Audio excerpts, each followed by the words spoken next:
Hello to all my friends out there. This video is how I save money in various ways, small ways. One of the things I do is I'm in my car, as I treat my car like a second home. I might get a SUV. My son just got an SUV. That is nice. It's more like a home. But there's nothing wrong with my car, and it doesn't even have 100,000 miles on it. But when I'm in my car, there's no wear and tear on my house. There's no utilities. That's the biggie. I brought my utilities down from $500 to $125.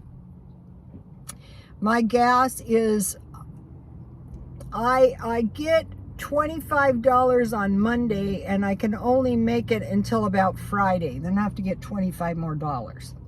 So I save money by being in my car a lot, and I get refills on my soda pop,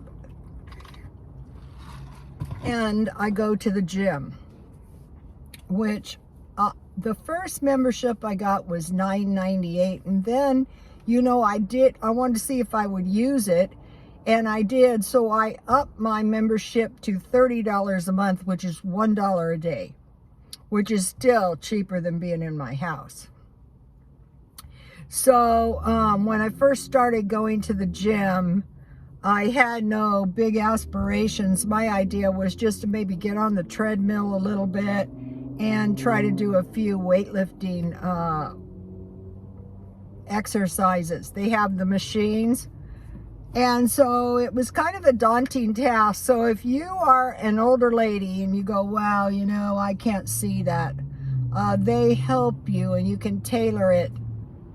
They have 3-pound weights.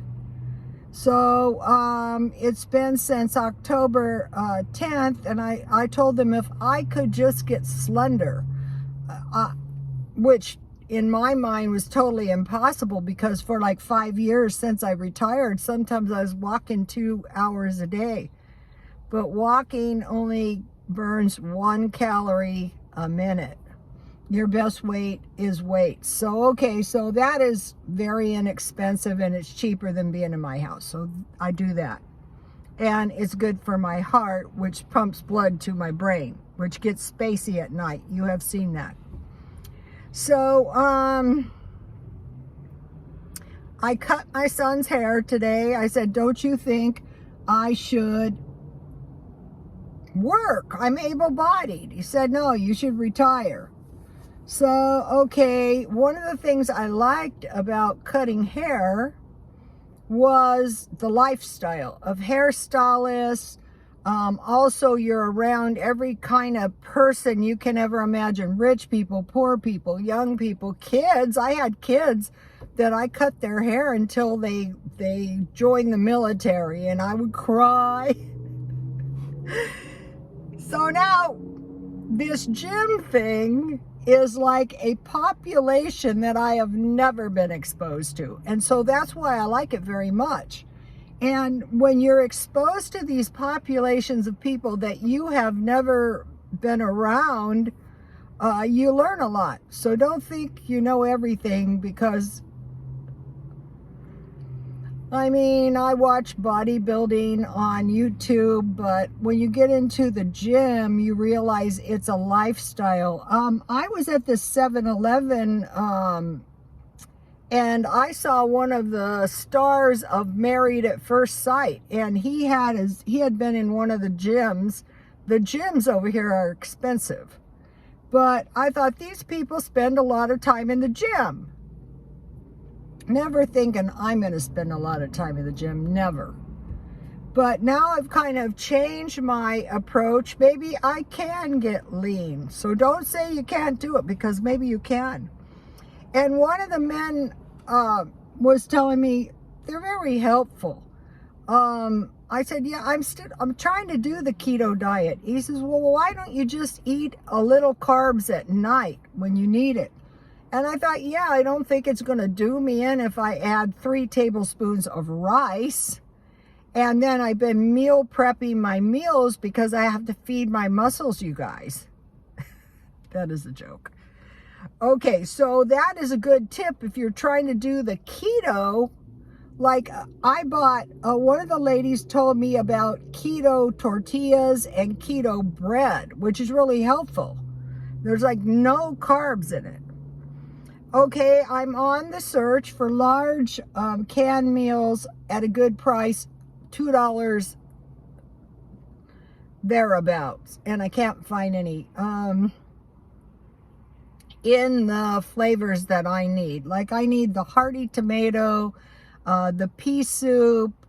There's a couple of them that I like because I can use the hearty tomatoes to make like shepherd's pie and stuff like that. So, and it's good because it's 2 meals. So that's enough food. Like I bought the chili, the Campbell's. So I'm not buying the small cans. I'm buying the big cans because now the small cans are $2. And then large cans of meat, 1 or 2 every few days. So if you buy 1, you're going to eat that soon, and then you have 1 for the stockpile. And I have always stockpiled that way, and it's not too expensive. So I'm looking for that.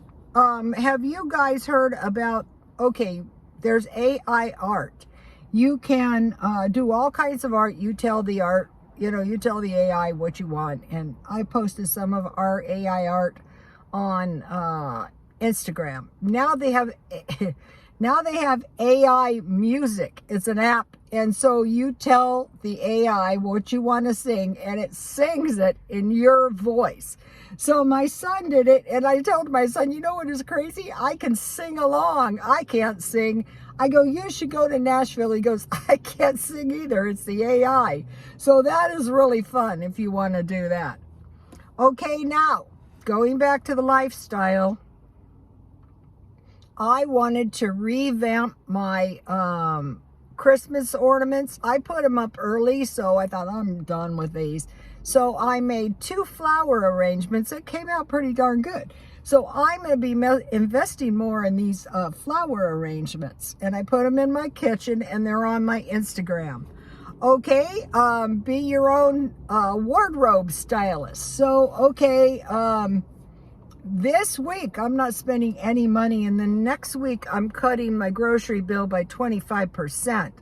So, when you're habitually not spending money, if you see a good deal,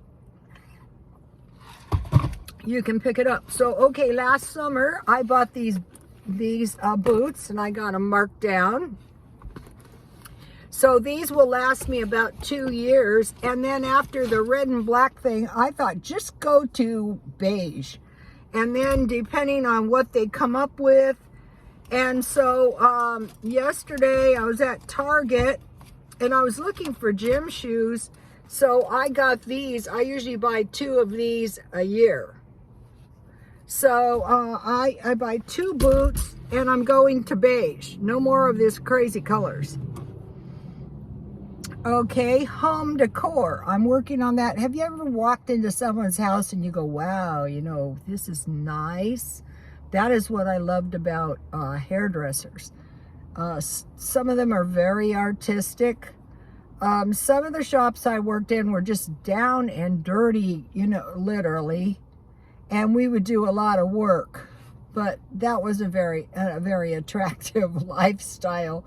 One day I came out of my shop, and across the street was this guy I used to work in, because I worked in nice shops, not so nice shops.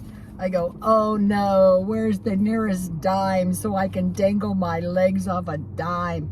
I go, hi. He goes, what are you doing? I go, well, I'm working across the street. He goes, why? I go, well, I thought I might learn something. He goes, you're not going to learn anything.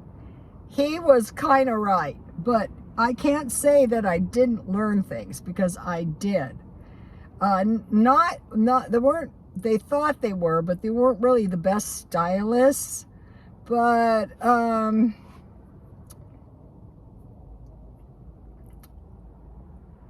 I did learn some stuff. I really did. That helped me out later. In every single shop I worked in, I would learn bad stuff. I would learn good stuff. So, and I would learn that one of the things I learned, I would work in shops where the people had just immigrated to America, And it takes a while to get the hang of the American lifestyle. But I was also getting the hang of their life, and sometimes it's pretty good. Not most of the time. I'm doing landscape and just, you know, all kinds of things. It's better to focus on a few, but I've always been this way. I like to do 10 things at once, mainly saving money. Okay, now I want to talk about the end of days, and then I'm done for today. Okay, in the Bible talks about in the end of days there will be wars, rumors of wars, famine, pestilence, and these will be like birth pains. Otherwise, they will come quicker and quicker and quicker, and you know, eventually. And so I'm sure, like all these things, wars, rumors of wars, famines, have been throughout time, but they're coming quicker and closer. So if you ever thought about it, it says in the end of days, people will be marrying, given in marriage. So all this horrific stuff is going on. And so in a way, we're desensitized to the fact that it is going on. And so people would be marrying, working, you know, buying, selling, and the day of the Lord would come. So I think we're seeing that, you know, we're seeing this might just be a build-up to some kind of global conflict, hard to say, which could result in a lot of loss of life. Also, this could just be a recession or a depression. So my son and I were talking about it, and he goes, well, you prep in good times and bad times because you don't know what's going to happen and when's going to happen. So you can kind of correlate that towards with the end of times. When it's good and when it's not so good, you're prepared nonetheless. One of the things I like to do is this is an old Cassini watch. I thought I would show it to you guys. And so when I bought this, the watch was really in good shape. It's pretty. It's got a mother of pearl whatever that thing is called. But when I bought the new watch band, I got a dupe Rolex watch band. So that's what cracked me up when President Xi said, you guys need our cheap luxury goods. I go, yeah, that's kind of true. And then I bought this watch this year. I like to buy 2 watches a year. One silver and one gold tone. And then once you get the hang of this capsule wardrobe thing, you can really look a lot nicer, especially if you go to the gym. The weight is very dangerous. Okay, you guys, I will see you tomorrow. Please like, comment, and subscribe. And God bless you all.